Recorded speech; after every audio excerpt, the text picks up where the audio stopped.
Sweden, November 9th, 2019. An Iranian prison official named Hamid Nouri is detained by police at Stockholm's Arlanda airport.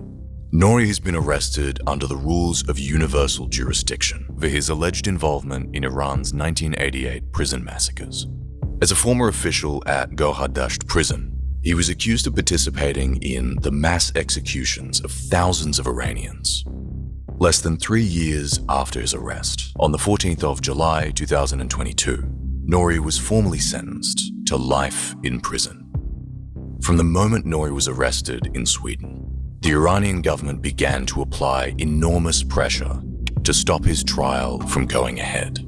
They began to threaten that they would execute Dr Ahmadreza Djalali, who had been on death row since 2017. Many observers, including Amnesty International, have speculated that these threats were intended to compel Sweden to swap Djalali with Hamid Nouri so that he might be saved from execution.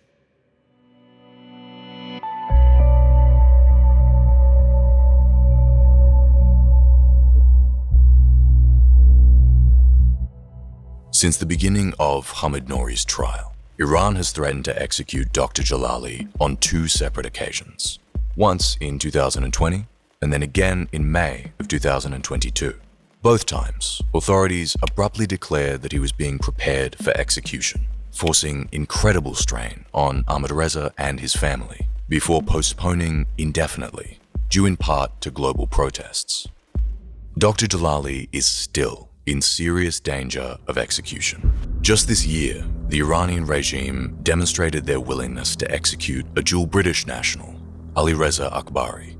This episode, however, will also touch on another threat to Dr Djalali's life, his rapidly deteriorating health in Evin Prison. Since being arrested in 2016, Dr Djalali has developed a number of incredibly dire medical conditions, worsened by, in large part, the mental and physical torture he's been forced to endure. Scholars at risk believe he suffers from chronic conditions, including severe weight loss, gastritis, low heart rate, hypertension, gallstones, and likely leukemia. By April of 2021, he had reportedly lost 12 kilograms over the 141 days he'd spent in solitary confinement. The response from authorities at Evin Prison has been a systematic denial of appropriate medical care. In January of 2022, Dr Djalali was forced to undergo surgery for an acute intestinal adhesion. But just 1 day later, he was returned to Evin Prison from hospital, denying him the ability to properly recover. We know that the denial of medical care remains a serious endemic problem in Iran's prison system. Just last week, prisoner Faromaz Javedzad died in Evin Prison due to a lack of medical care whilst in custody. For Dr Djalali, the looming threat of execution is a serious danger, but it's not the only one.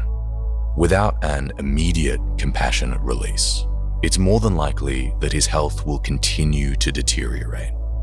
Whilst this is the last episode in our series, he remains, now and for the foreseeable future, in Evin Prison, forced to endure solitary confinement without contact from his family.